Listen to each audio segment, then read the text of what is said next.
Now let's move on. The United Nations says its target of achieving universal health coverage by the year 2030 is still in sight despite the ravages of COVID-19. While countries are struggling to bounce back with their health infrastructure overstretched, the situation in Africa remains uncertain.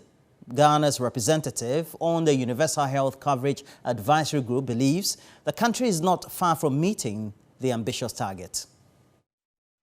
Countries are gradually recovering from the ruins of a deadly pandemic, with vaccination drives across the world increasing. More than 3 million persons have succumbed to the COVID-19 disease. But the United Nations believes the pandemic serves a great opportunity for countries to recommit to strengthening their health systems. Secretary General Antonio Guterres says its target of attaining universal health coverage by 2030 is within reach.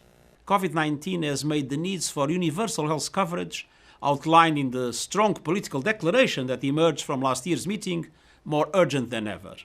Universal health coverage is not only essential to end the pandemic, it will also drive progress across all health-related SDGs, while strengthening the primary health systems that are fundamental to tackling non-communicable diseases. Ghana's newly appointed member onto a 5-member advisory group, Dr. Maxwell Entry, says the country is on course. At the national level, over 50% of all Ghanaians are covered under health insurance. So at least we are midway in between. 95% of all diseases in Ghana are covered. So that means that we have just about 5%, to make up on the number of diseases. Other components that we need to work on are the quality health services and ability to have them on a timely basis. And those are the components that the government and many other agencies are supporting to make sure that these are in place.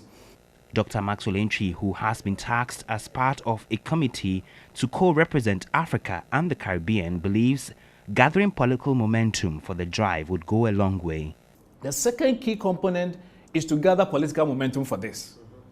How can we at the national level make sure that health becomes the #1 ticket on every political party campaign, for every election, and for every politician? In doing so, we position health not as a subsidiary, but as the main thing to achieve, in order that people must be alive to do planting for food. People must be alive to go to school and enjoy free SHS. People must be alive to drive on the roads if you build infrastructure. So the key thing is that how can we make sure that health, and we all have examples across Africa and many other countries where when an agenda becomes a #1 political agenda, some way, somehow it gets done.